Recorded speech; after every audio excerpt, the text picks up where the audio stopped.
Royalty, it's the fairy tale romance of a princess coming together with living history. Diana simply thought royal life would be like something out of a romantic novel. I think the idea of being Queen of England also appealed enormously to her. The wedding of Prince Charles and Princess Diana was a wonderful and special day, full of hope. It quickly went wrong. On paper, this marriage should have been perfect, but the personalities were wrong. Diana was in need of love in all its forms. Prince Charles couldn't let go of his mistress, and the tragedy unfolded as we know it. The Queen, I think, was very worried about the damage that it was doing to the monarchy. She said, OK, enough, you two must now divorce. There's been a car crash in Paris. Dodi Fayed is dead, and we think the princess is dead too. The press played up there being no Union Jack flying at half-mast on Buckingham Palace. People looking at that building and looking at all the surrounding buildings where flags were at half-mast would again form the impression that this was a disrespectful act to a dead princess.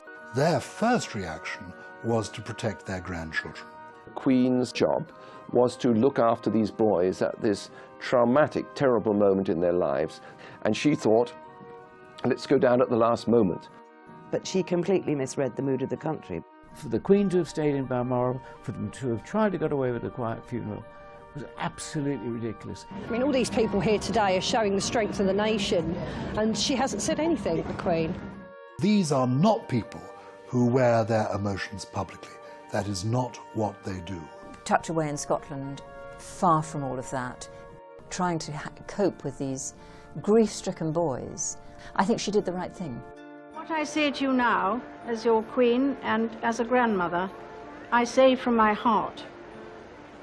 I want to pay tribute to Diana myself.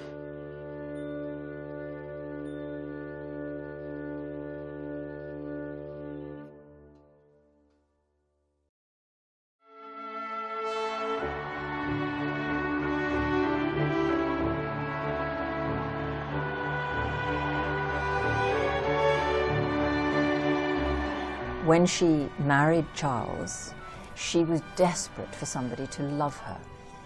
He was desperate for someone to love him. The pair of them were extremely needy individuals. Her because of her damaged background, him because of his lack of self-esteem, lack of confidence. Both of them lacked self-esteem.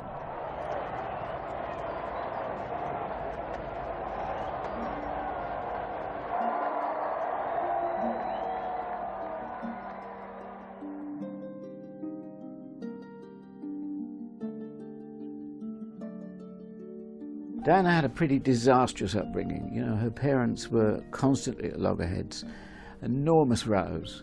She was a very sensitive girl, and it affected her enormously. Diana grew up in an abusive household. Her mother was in an abusive marriage. She gave her husband the children that he wanted. She finally gave him the son he was desperate to have, the son and heir. And she then saw an opportunity to have a happy life herself. She fell in love with somebody and she went off with him, fully believing that she would take her children with her. In the end, of course, her mother ran off with another man. Her father drank too much. Prince Philip always disliked the Spencers, and because of their behaviour, the mother and father. And this did affect Diana. In the custody proceedings, Frances Shandkid, as she became, lost custody of all four of her children. Now, Diana at that time was 6 years old. All she knew was that her mother didn't love her enough to want to be with her. That was incredibly damaging for a young child. She also worked out that actually she hadn't been wanted anyway, that her mother and father had been desperately trying to get a boy. She felt totally insignificant, unwanted, and unloved. Now, the effect of this was to make her desperately want to have a family of her own, peace and quiet, a non-drinking husband. She wanted to be a faithful wife. She wanted to have wonderful children. She was a typical product of divorced parents, getting exactly what she wanted, never sticking at anything because no one made her stick at anything. What made you go into teaching, for example, instead of perhaps social service or something like that? Just seemed to appeal to me. Did you, can I ask you, was your own childhood particularly a good one? Oh yes, it was. Did that prompt you into wanting to do it? Not particularly, just love children. She gave up her first job, she gave up ballet school. She didn't stick at things.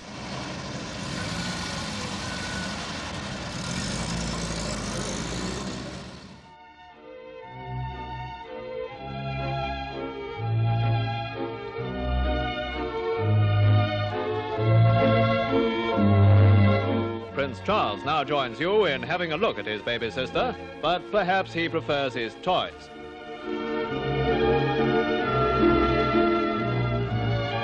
Charles grew up very much in awe of his parents, I would say. His mother was pretty absent during his childhood, so Charles grew up really bonding much more closely with his grandmother, the Queen Mother, than ever with his mother. It was really the Queen Mum who stepped into her shoes. Prince Charles was a sensitive little boy, and suddenly, you know, Mummy had virtually disappeared off the scene. And so I think the Queen Mum provided the sort of emotional stability and security, certainly in the early years. She was a devoted mother, but it wasn't able to devote that much time to them. And of course her own personality is a kind of reserved one. People have described it as being sort of slightly his mother was on a pedestal. It was not a close relationship. When the Queen came back from that long tour and got off the train at Paddington Station, and her son, who'd been dying to see her, came up to her. She didn't kiss him or put her arms around him. She shook his hand. And what does that say? That says, "Where's my mummy?" He was not a happy child. He'd been sent away to school in Scotland, which he hated. He was lonely, he was bullied there. He had a miserable time, miles away from everything that was familiar to him.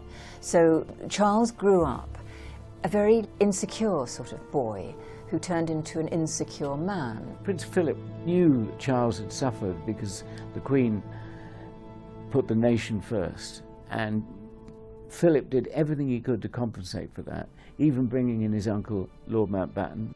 Lord Mountbatten, who was the Queen's uncle, took him under his wing and started to give him some confidence and to make him feel valued. And then, of course, Mountbatten was blown up. And that came as a terrible blow to Charles. He was really lost. Charles was needy.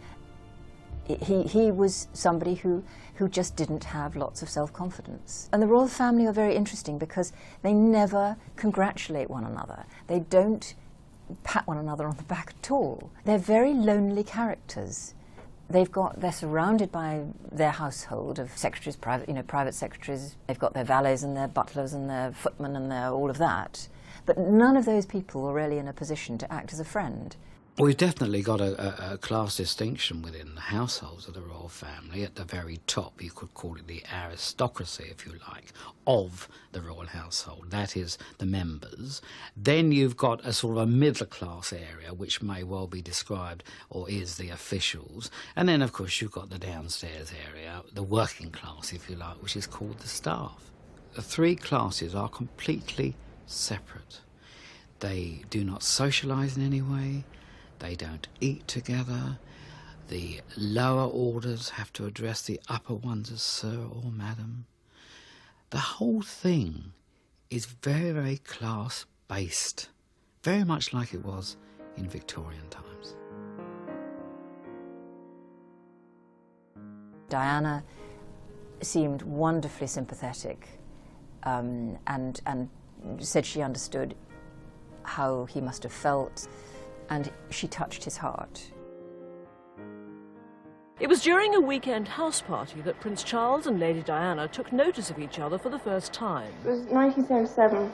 Prince Charles came to stay as a friend of my sister Sarah's for a shoot. We sort of met in a ploughed field. I remember thinking what a very jolly and amusing and attractive 16-year-old she was. And, I mean, great fun, and bouncy and full of life and everything. And I don't know what you thought of me. But... Pretty amazing.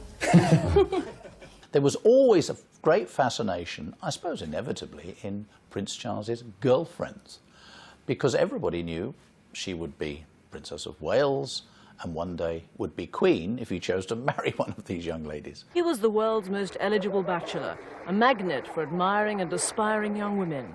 One name mentioned more than most was Princess Astrid of Luxembourg, even though she was a Catholic. Then a new name emerged. Lady Di, the name she would be known by throughout the world, by now shared a flat in Kensington with 3 girlfriends. News of her romance came as a shock to them. She'd said she was going out with Charles Renfrew. Baron of Renfrew is one of Prince Charles's titles. They remember her as a good flatmate. Generous. Very generous. A very good friend. Did you watch TV a lot? Did you have any favourite programmes? Oh, God. Crossroads. She was spotted by James Whittaker, the royal reporter for the Daily Mirror, and went back to London, and they took some photographs of her, and they finally worked out who it was, that it was Diana Spencer, Lady Diana Spencer. She now faced possibly the most daunting initiation test for would-be members of the royal family, ordeal by the media. Her flat came under siege. She was followed wherever she went. Diana was not the shy girl at school that a lot of people suspect she was. She was a lively person, she was a party girl, she lived in Colquhoun Court, as we know, which was a great party scene in Earl's Court. She was a lot of fun, she had a great sense of humour, very popular. She was a proper Sloane. Her house, her flat in London, became absolutely besieged by the press, by photographers. They followed her everywhere she went. How well are you coping with all the press attention? Well, as you can see, you can tell. Are you bearing up with it quite well, though? Because it must be quite a strain with all of us after you. Well, it is, naturally. That was effectively the end of Charles and Diana being able to explore their relationship, get to know one another. The interesting thing about Diana Spencer, who became Princess Diana, was that she rather came out of nowhere. No one really spotted her. Although she had some royal connections in her family, she wasn't the usual type of girlfriend that I remember Prince Charles accompanying to places. A lot of his girlfriends had a past, and we, the press, knew that Prince Charles had to find, at that time, definitely find someone who had no past. And then Lady Diana Spencer appeared, and you know, it was a gift to all of us. When Lady Diana Spencer appeared on the scene, it did begin to look as though she was likely to be the one, because after all, her father, Lord Spencer, had been the Queen's equerry during the famous 1954 Commonwealth tour. Both her grandmothers and 4 of her great-aunts were ladies-in-waiting to the Queen Mother. And the ancestry of the Spencers was, of course, goes back into the mists of time, but is very closely associated with the royal family over a number of years. And so she seemed, in a sense, to be ideal. They lived on a house on the Sandringham estate. She used to go and watch films. I think she said Chitty Chitty Bang Bang, she must have seen about 10 times, with Prince Andrew. And the Queen said, she's one of us. Both the Queen and the Duke of Edinburgh were delighted, I think, at the prospect of Diana marrying Prince Charles when it happened. She was a beautiful, charming, delightful, innocent young girl, and they had high hopes for the relationship. Geographically, she came basically from, you know, a shoot at Sandringham or the Kale Fields of Sandringham or the like. So that seemed to be, you know, full of good hope, basically. Prince Charles's parents were relieved that he had decided to marry someone. He had quite a long period of bachelorhood where he couldn't seem to settle down, and it was actually attracting the wrong kind of headlines. Was he a playboy prince? Was he not able to make decisions? Was he not able to commit? And suddenly this beautiful young girl came into his life, and it really improved his PR enormously, because not only had he managed to settle down, but was such a gorgeous and glamorous figure.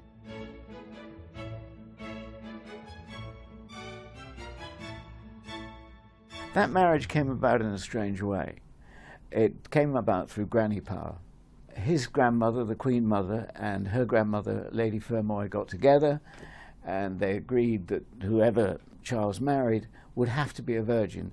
And Lady Fermoy assured the Queen Mother that Diana was a virgin, so the Queen Mother said, then that's the one. The problem for Diana Spencer, and what she really fell victim to, was a time warp.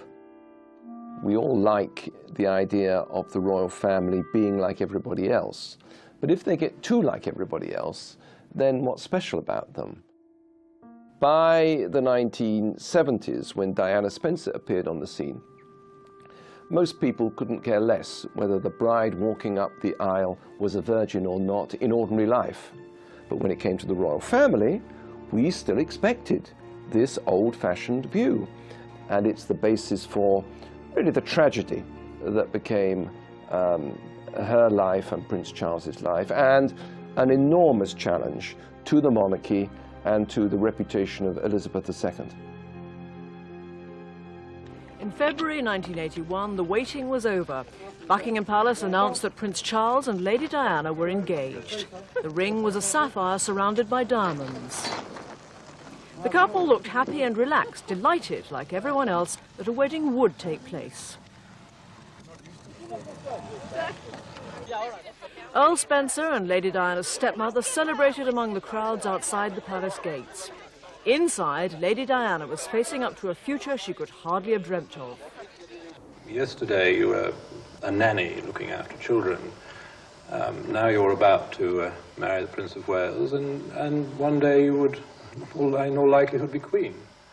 It's a tremendous change for someone, if I may say, of 19 to make all of a sudden, the transition. It is, but I've had a small run up to it all in the last 6 months. And next to Prince Charles, I know I can't go wrong. He's there with me. And I suppose in love. Of course. Whatever in love means.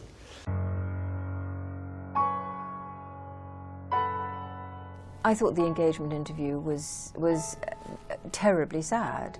It must have hurt her enormously when he said that, because what would our wives have said if we'd said on the day of our engagement publicly that whatever love is, you know. He was sending a message to Camilla. But poor Camilla's problem was sort of catch-22. And when she met Prince Charles, she fell in love, they went to bed together, but that sort of automatically ruled her out as a future queen. The world didn't really know about Mrs. Parker Bowles at that point, and the thought that there was another woman in the background who was to some extent deciding when this marriage was going to take place and that it was all right for him to proceed with this marriage did give one some, additional fears on her behalf. It was an arranged marriage. Potentates, of course, were Camilla and Kangatrine. And the proposal which they set up, they stage managed, took place in the cabbage garden of Camilla's country house. I believe they were never in love. Diana was infatuated with him at the beginning. I think the idea of being Queen of England also appealed enormously to her, and it suited his purposes. He knew that he could carry on as before if he wanted to, and he did. I think that the problems emerged as soon as the engagement was announced.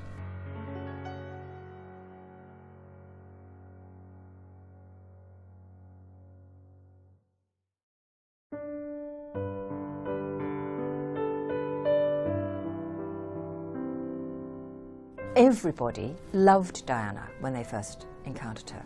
When she went up to Balmoral that first time, the Queen and the Duke of Edinburgh were there, many members of the family were there, plus friends, and they all thought Diana was absolutely magic.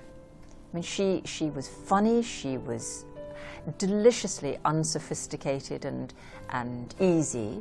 She didn't wear smart clothes, she fitted in brilliantly with the family. She mucked in with the picnics, she went fishing with Charles, she walked on the moors, she did everything that they did, and she made them all laugh. There was always a vulnerability about her. which was very attractive, and the slight need that one felt that she needed to be protected a bit. Charles was older, he could have looked after her, he could have taught her everything. Diana, she could have adapted to the life had she been a stronger and a different personality. The months between the engagement and the wedding were hectic, often exhilarating, sometimes trying.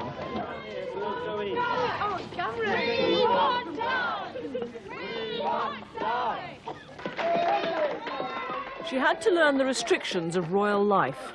Never again would she be able to walk quietly down to the shops. One of the many, many problems that Diana had was I don't think anyone actually explained to her the enormity of what she was doing. And you'd think her father would have done, because he was one person that did know it.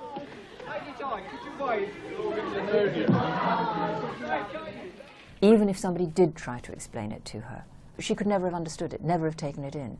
Remember, you know, she was very young, she was not very well educated, she lived in a kind of romantic world. She read Barbara Cartland romantic novels. She simply thought life, royal life, would be like something out of a romantic novel. She would marry the prince she loved, she would be secure and safe, and I don't think she really understood what it would involve. Prince Charles had to keep the engagements he'd accepted before the announcement of the engagement, and this meant some separation.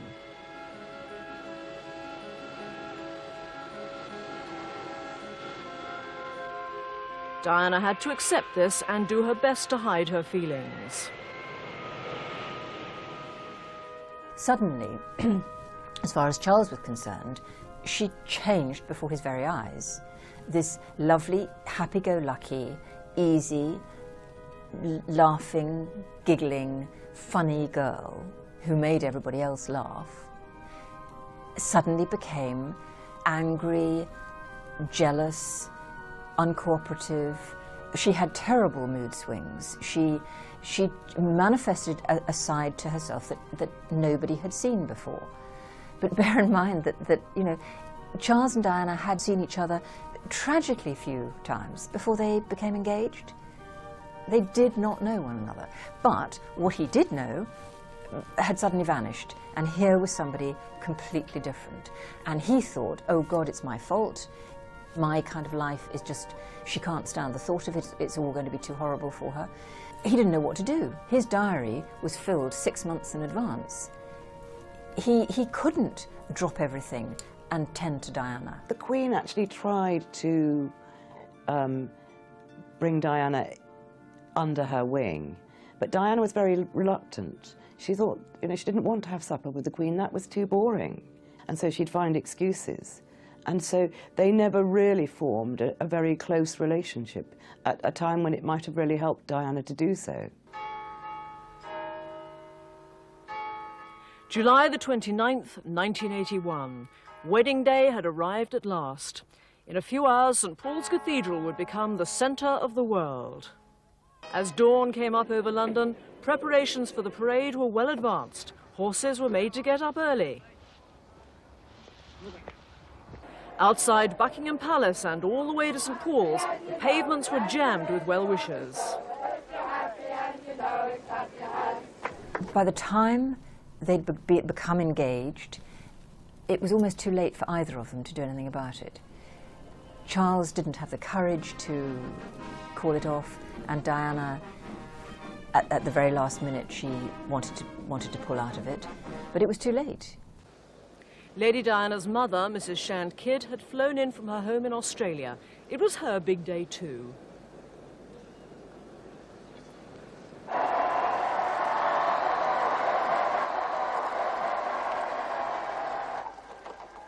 She looked like a princess from a fairy tale, radiantly happy, accompanied by her proud father, the 8th Earl. The rest of the royal family waited patiently for the bride. Now it was time for the bridegroom to get into position, with a wink for favoured friends. Outside, the glass coach arrived. The bride stepped down and let the world see and admire her dress. Ivory silk embellished with old lace and mother-of-pearl sequins. It had a train 25 feet long. She was still Lady Di, but only just. She was about to become the first English girl in 500 years to marry a Prince of Wales. The eyes of the world were on her, and she knew it.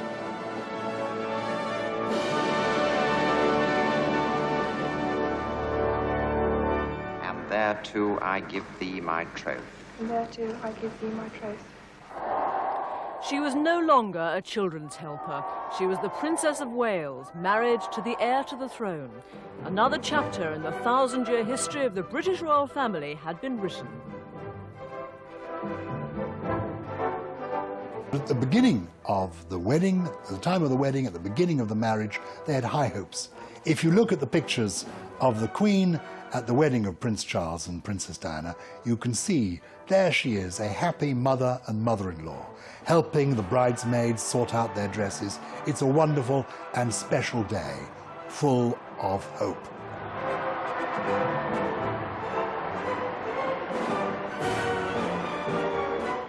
Gibraltar was the starting point for the honeymoon.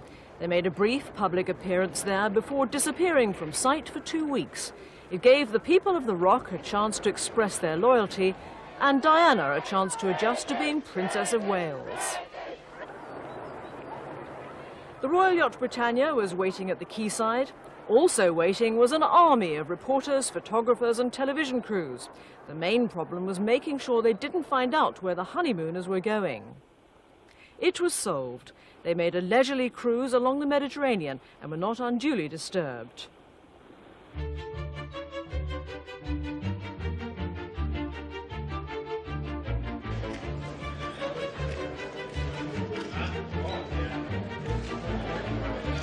She was very, very good at those royal duties, and of course they were, for a time, really completely a dream team. They could have gone anywhere and done anything. Everybody wanted to see them.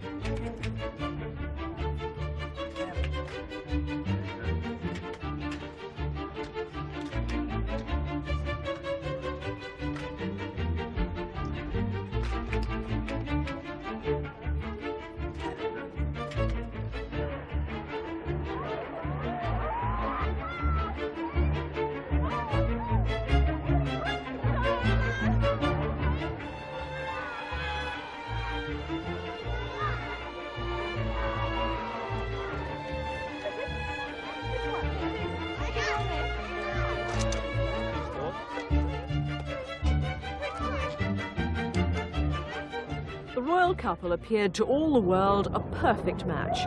They seemed totally at ease together in public, and the prince was never slow to sing his wife's praises. At that time, everybody was saying, good luck, and I hope everything goes well, and how lucky you are to be engaged to such a lovely lady. And my goodness, I was lucky enough to marry her. And we had many messages. It's amazing what ladies do when your back's turned. It quickly went wrong. The first inclination that I got that the marriage had gone wrong was a palace maid, her name was Michelle Riles, went to their room at Balmoral one morning to clean it up, and every single thing in it had been smashed. It was wrecked. And Charles had slept on the floor in his dressing room. I mean, it was, from that moment on, it was obvious that, I mean, all couples have rows, but this one never ended. Well before the actual breakup of the marriage, things were beginning to be said. I can remember a very senior royal advisor talking to me about it a bit. And it wasn't until one particular writer and the princess got together and she decided that she wanted her story out there that the whole thing exploded. And even when it came out in book form and in the newspapers then, a lot of people refused to believe it for an awful long time. Diana is an immensely popular figure. For him to have treated her as badly as most people believe he did begins to chip away at all the reasons why Charles is popular. Speeches about the rainforests pale into complete insignificance, as indeed does community architecture, alongside timing the most popular woman in the land. I've come to the conclusion that really it would have been far easier to have had 2 wives.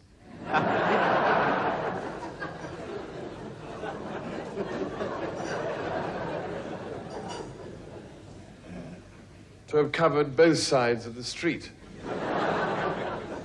And I could have walked down the middle, directing the operation.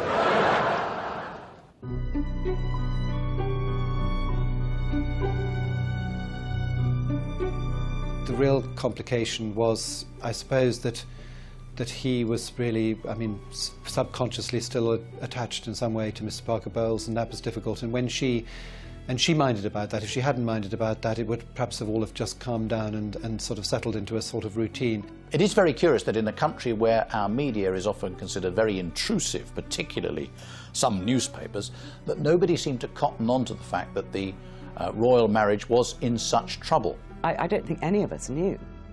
I really feel that we were, you know, that there was this facade that they were putting up that really foxed us all, and there was no reason for us to know that Diana was so unhappy. I think, as far as the relationship was concerned, it's amazing, really, when you consider the press scrutiny, that the one thing the press didn't find out about was Camilla Parker Bowles. Of course, Diana knew, but at the time that was all going on behind anyone's back. Nobody in the press knew that Camilla Parker Bowles was on the scene as she was. When the marriage had irretrievably broken down, his friends who recognised that he was absolutely in the depths of despair reintroduced him to Camilla Parker Bowles. Camilla was always very open about her love life. She had a predecessor, a grandmother or something like that, Mrs. Keppel, who'd been a mistress of a previous Prince of Wales. And so it is said, and she's never denied it, that when they first met, she actually said to Prince Charles, you know, well, my grandmother slept with your grandfather. How about it? When he was interviewed by Jonathan Dimbleby, and asked whether he'd committed adultery, he again told the truth and said, yes, but only when the marriage had irretrievably broken down. That was the truth. And for some strange reason, the great British public chooses not to believe him, but to believe Diana's version of the story of their marriage, which was that there were 3 of them in the marriage, that Camilla was always there, that there was no chance of it ever working. She needed love in all its forms. She was an attractive, glamorous woman in her prime, and her needs weren't being met at home. We know that. She had lots of lovers. He had just one. She talked about there being 3 in the marriage. She didn't mention the others. But all was not as it seemed. It's since been revealed that the princess was suffering from an eating disorder, bulimia nervosa, a complaint caused by stress. The public glimpsed that something was wrong when she fainted during a visit to an exhibition in Canada. The prince made light of her predicament. It's really entirely due to the extremely advantageous conditions that pertain in British Columbia, the weather, and the general fertile conditions which have ensured that she's about to have sextuplets, which is really why she fainted. It's not actually true, but there we are. Diana had many of the characteristics that go with eating disorders. I mean, she displayed them. I do know that it began when she was on honeymoon. She was eating and then making herself vomit. The psychiatrist she saw was treating her for anorexia, but later bulimia was what she mostly did. It's an addiction, like any other addiction. And the royal family didn't know how to handle that. They'd encountered all kinds of problems in the past. Eating disorders, whether it be anorexia or bulimia, show how an individual can turn the nourishment of the body into a painful attack on themselves.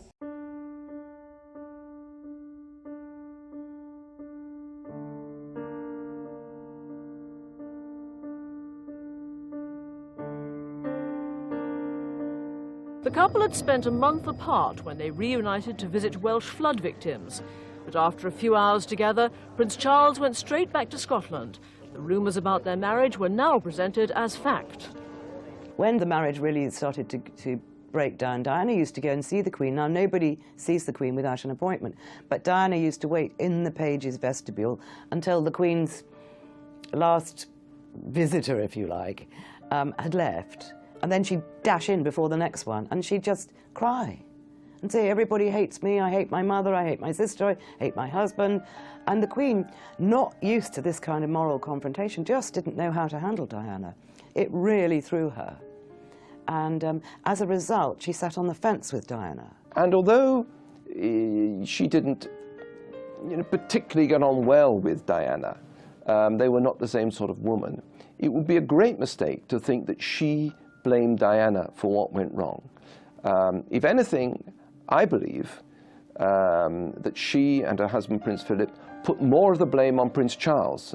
The Duke of Edinburgh had a very difficult relationship with Charles. And the real problem behind the Charles and Diana marriage was that Charles misunderstood his father. They didn't speak to one another as normal father and son might. He always felt that he had difficulties with his parents and had turned to his grandmother and Lord Mountbatten and indeed to his nanny Mabel Anderson for sort of particular support. What I think is interesting, and still perhaps isn't well enough understood, is how the Queen and Prince Philip both tried their level best to help. They were very supportive. You know, Diana could be a nightmare at times, but they had been very fond of her.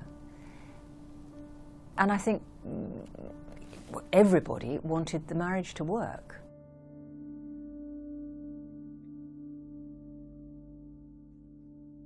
Prince Philip made a very concerted effort to commune with her. The letters that Prince Philip wrote to Diana, you would expect them to be hectoring letters, letters telling her off. Such of those letters as been published shows immense sympathy and wish to help and wish to give support. And Diana herself said that she was very moved by them. The Queen and Prince Philip arranged meetings between Charles and Diana to try and be a kind of royal relate, marriage counselling service. They tried to provide that, but to no avail. And when the marriage clearly was ready to collapse, they felt, well, okay, it is collapsing, now better have done with it. I wish to inform the House that Buckingham Palace are at this moment issuing the following statement. It reads as follows. It is announced from Buckingham Palace that, with regret, the Prince and Princess of Wales have decided to separate. Their Royal Highnesses have no plans to divorce, and their constitutional positions are unaffected. This decision has been reached amicably, and they will both continue to participate fully in the upbringing of their children. William and Harry grew up in this very tricky household. They absolutely adored their mother absolutely adored them, and so did their father. The one thing that Diana be praised for forevermore was giving those children real love and security in their early days. The people who loved her were the staff. She would often take William and Harry down to the kitchen to have their tea, and they wanted fish fingers and things like that. But if they had it upstairs, she would bring both boys down to the kitchen afterwards to say thank you. She was amazing in that way. But she didn't mask from them her feelings. And if she was unhappy, she let them know about it. And she would say to friends who said, look, is it right that you should be crying in front of your small boy? And she'd say, well, he's got to learn someday. What was so sad for these boys is that because the media took such a huge interest in Diana's private life, and she didn't hide it from the media, there were constant stories in the newspapers about Will Carling or about Oliver Hoare or whoever it was, James Hewitt. All these stories were appearing in the newspapers when these boys were at school. It must have been really, really hard for them, because little boys are horrible and they tease one another. And I feel that the real problem was she had never been properly mothered herself, and therefore I think she didn't quite appreciate how to do it. Because I don't think that most mothers would allow their children to meet the lovers with such openness. I don't think a good mother really would have spoken on national television as Diana did in that Panorama interview. She was at war with her husband. She wanted him to suffer. And somehow, I don't think she managed to put herself into the position of how her sons would feel if she behaved in this way. How they would feel if she paraded her lovers in front of them, if she ran their father down on television. I don't think she could put herself into their minds. She spoke to his housemaster and said that she was going to be on television. His housemaster said she must go and explain to William what she'd done, and she went down there, she saw him for 5 minutes and left. She was very pleased with what she'd done at the time. She thought it was a great performance and she was thrilled, and she rang up her friends and said, "You must watch, you must watch." Afterwards, I think she regretted it bitterly, because it was just about as bad as it can be for a 14-year-old boy.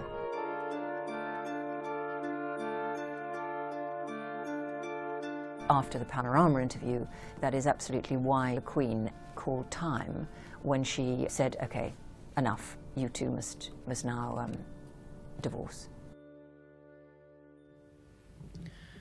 Whatever uncertainties the last few weeks may have brought, I want you to be certain of this: our work together will continue unchanged, especially now as Christmas brings its own painful stresses. I mean, now, of course, it's very easy for us all to say it was inevitable that it was all going to collapse. It wasn't at all at the time. In fact, it was just as shocking that it collapsed as that Edward VIII should have abdicated. It didn't seem possible that the Prince and Princess of Wales could part. The Queen and the Duke of Edinburgh, their attitude to it was entirely that, I think, of any other concerned parent, and distressed, of course, that it was happening in the middle of the limelight. But you must bear in mind they are not as conscious of themselves being in the middle of the limelight as you are. And to some extent, I think I do personally blame the media a lot for the continual hounding of them.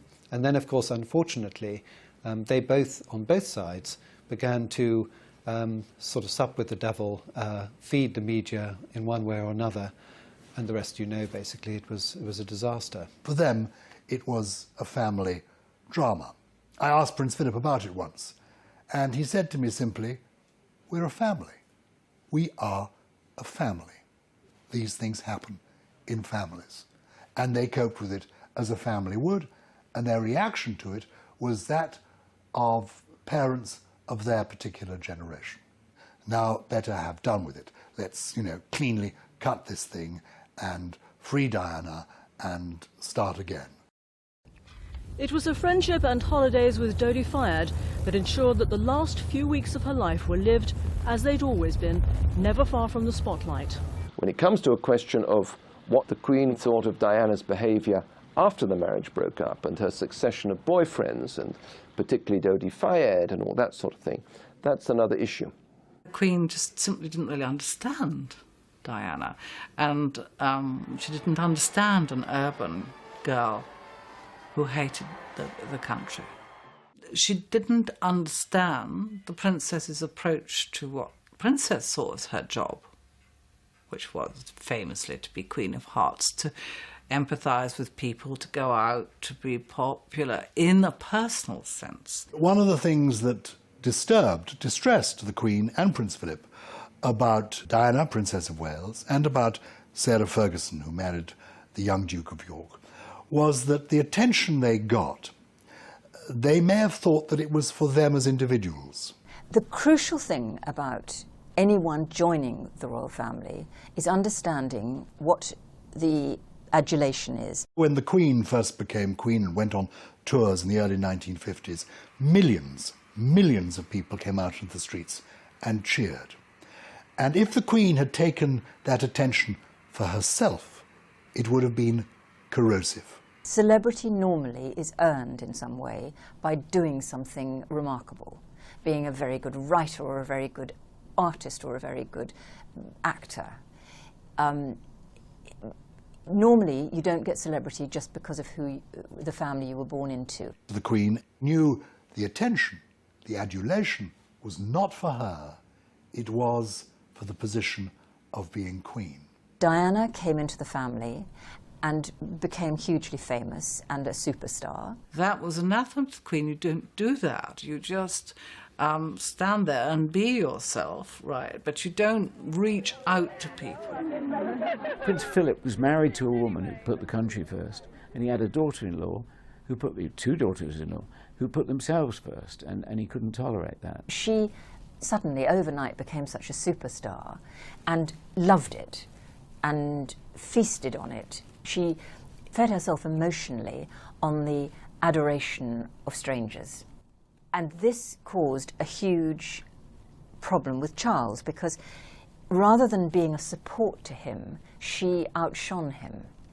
And he felt that he had really important things to say, messages to deliver in speeches, and he would have Diana by his side, and the press ignored his speeches, and they talked about Diana's hairstyle or her clothes, and could she perhaps be pregnant again? And that repeated itself, and she stole his thunder. So that caused problems.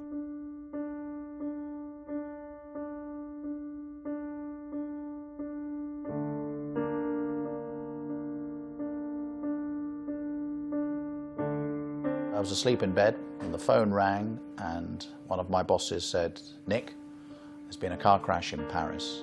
Dodi Fayed is dead, and we think the princess is dead too."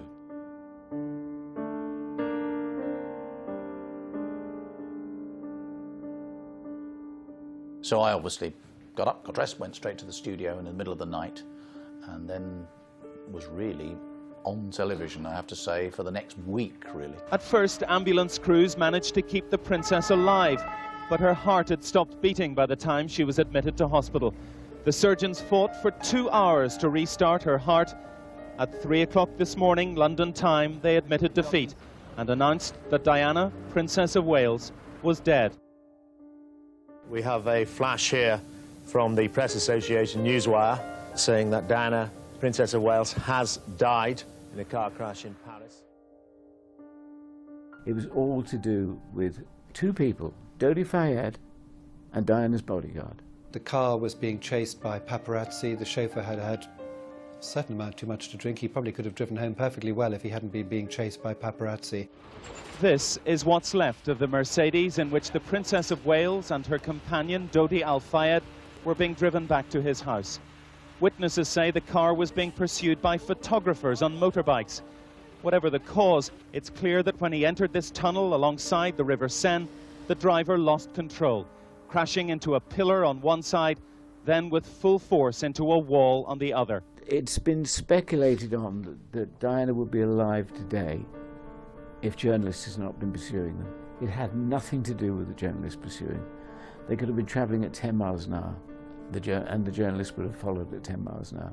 It was a state of chaos, and when there is chaos, accidents happen, and that's fundamentally what it was. You'd hardly recognise this as a car, the engine rammed up into the rear passenger area. Miraculously, Diana's bodyguard sitting in the front survived this.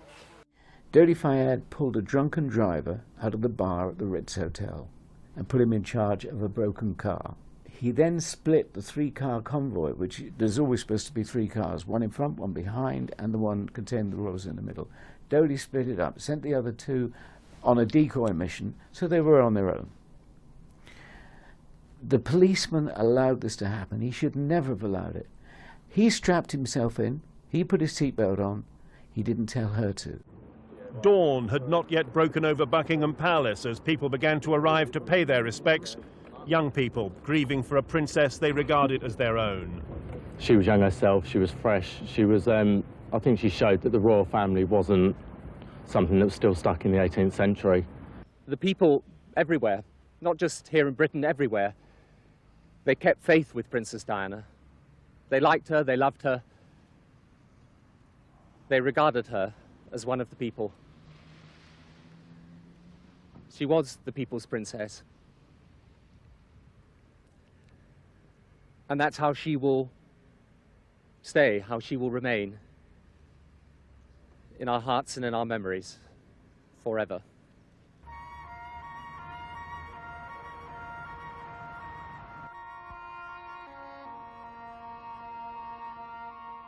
So on the Sunday, you had the shock. The next day, it was discovered, turned on the paparazzi, or perhaps even on the same day, that had pursued the car. Then after that, it was discovered that the chauffeur had more alcohol in his blood than he should have done, so he was the next one to be blamed. And then, once they'd finished with that, they turned on the Queen. And the press played it up like anything. They played up the fake thing of the flag, there being no Union Jack flying at half-mast on Buckingham Palace.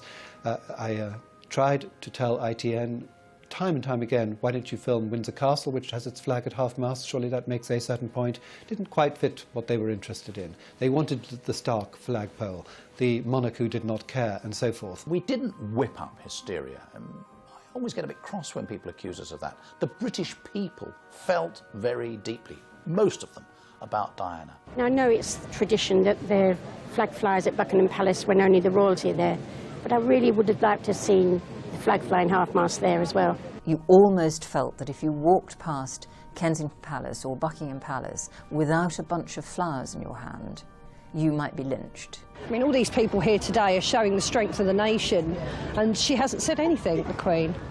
They felt her loss personally, and we were very aware that we shouldn't inflame people. We shouldn't say, oh, the Queen's being terrible, she hasn't come down to London to meet the crowds. We tried to be very careful about what we were doing. But the story just swept along. No one could have imagined what would have happened to Diana and what would happen in the days that followed. With Diana's death, the Queen did what she's always done. Remember, she likes continuity, and she did what her father would have done and what her grandfather would have done. So they button down the hatches, stay at Balmoral, on the outward act as if nothing so terrible has happened. The fact that she was one of the most famous women in the world, that she was the mother of the future king and the former wife of her son, really cut no ice with the Queen. These are not people who wear their emotions publicly. That is not what they do. The idea of the British stiff upper lip comes from people like the Queen, her father, her grandfather. Actually, that's what it's about. You don't show your emotions in public. You protect your own, and that's what they attempted to do. Tucked away in Scotland, dealing with the grief and the shock and trying to cope with these grief-stricken boys. The Queen and Prince Philip have always been very close to their grandchildren, particularly William and Harry, I think, after the divorce. And it was very much their opinion as grandparents that they should keep the boys back, try and keep their mind off what was happening back in London, while Charles went and recovered Diana's body and had to deal with the public administration of things, if you like. I think she did the right thing. But she completely misread the mood of the country, because you're in the ivory tower of Balmoral. You don't know what's going down in London. They're the most cold people on this earth. The Queen was much criticised for staying in Balmoral, but I actually think that what she was doing there was putting the boys' family before anything else. And I don't think that she appreciated quite what was going on in London.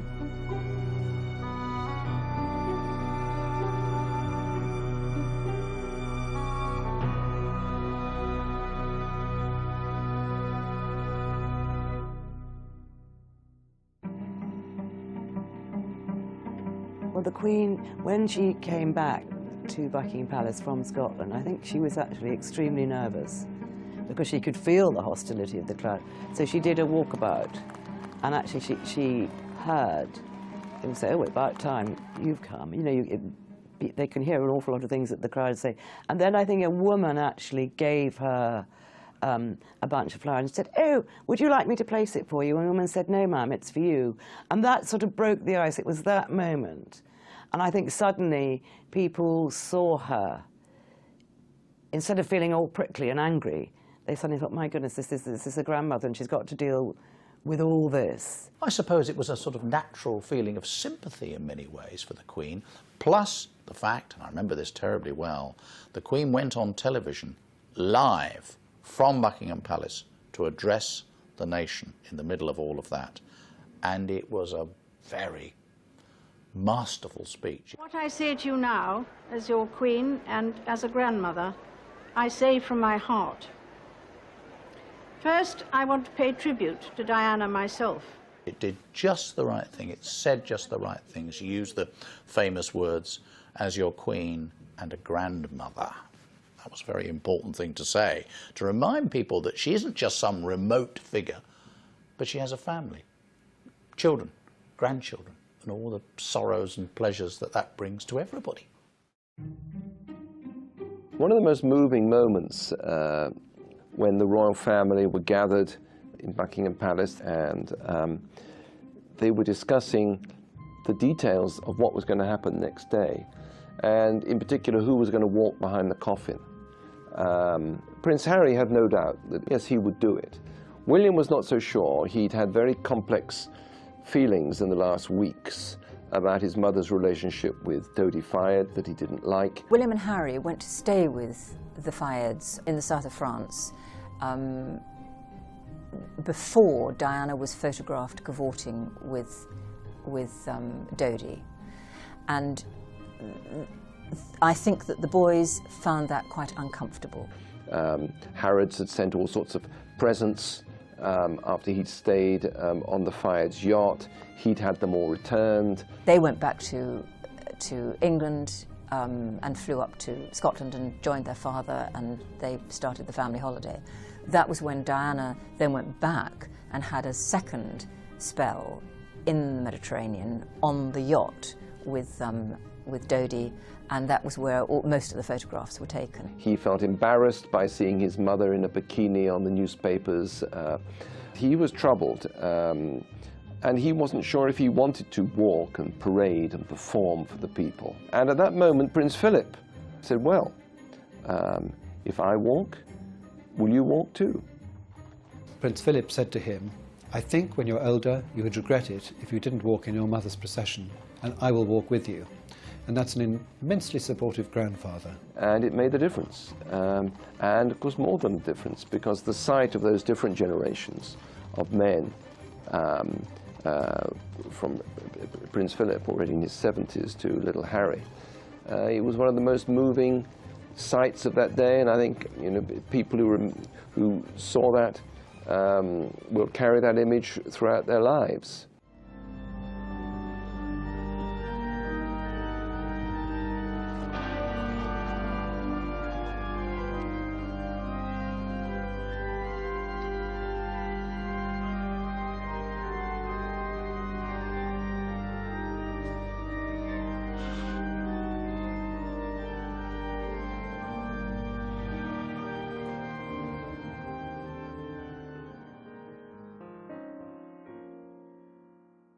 I think Diana grew up and matured, and in the early days life was a bit frivolous, and she didn't want to be seen as anything terribly cerebral, and she would always say, me, I'm as thick as two planks.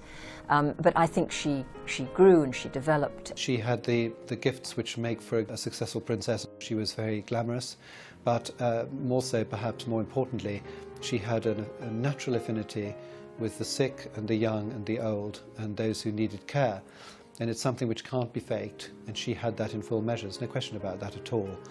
I think she took on serious issues like landmines and AIDS and all those things. HIV does not make people dangerous to know, so you can shake their hands and give them a hug. Heaven knows they need it. She cared enormously. I mean, I do think she had huge compassion. She did inspire, I think, in many people a feeling of concern and sympathy, and that's what I was feeling for her. I mean, she did have huge empathy with strangers. She really was good at people she met who were suffering from cancer, who who'd had terrible accidents, she was very, very good with those people. She had the common touch, and I think that is why people loved her. I mean, she became the most popular woman on earth, as we know. She was a brilliant communicator. She really connected with people. Again, mostly with strangers. But she did communicate with them and engage with them, and I think that's why people loved her so much.